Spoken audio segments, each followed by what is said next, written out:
This is the base plate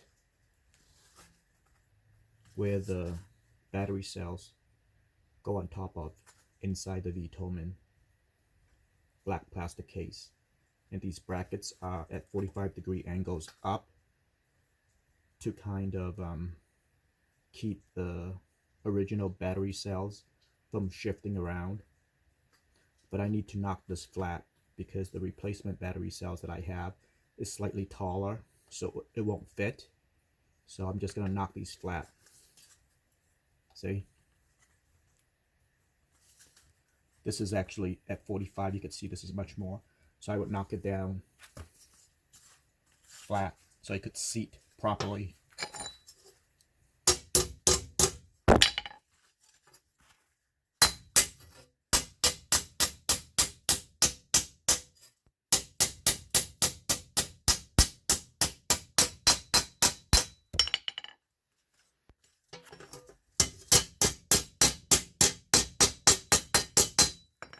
See, nice and flat.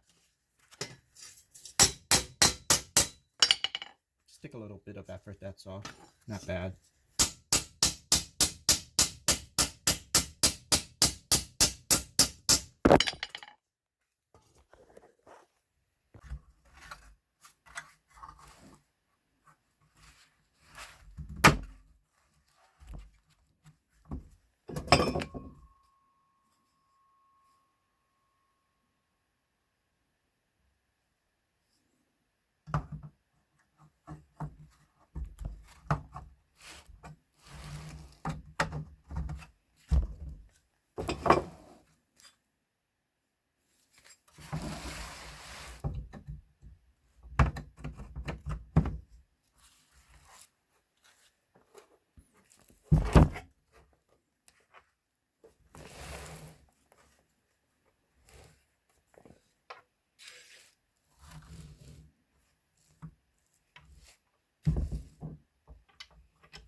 So this is a mini 100 Ah lithium phosphate battery, and this is what it looks like after it's seated properly. Just enough clearance to put the cover on, just enough. The original is actually only 50 so this is 100, and I got this on Amazon flash sale. I believe was actually only $98. I mean, you can't beat that. You really can't beat that. 100 for under $100. And so I've got this, as you've seen in previous videos, positive, negative to this mppt solar charge controller, and I have it ready.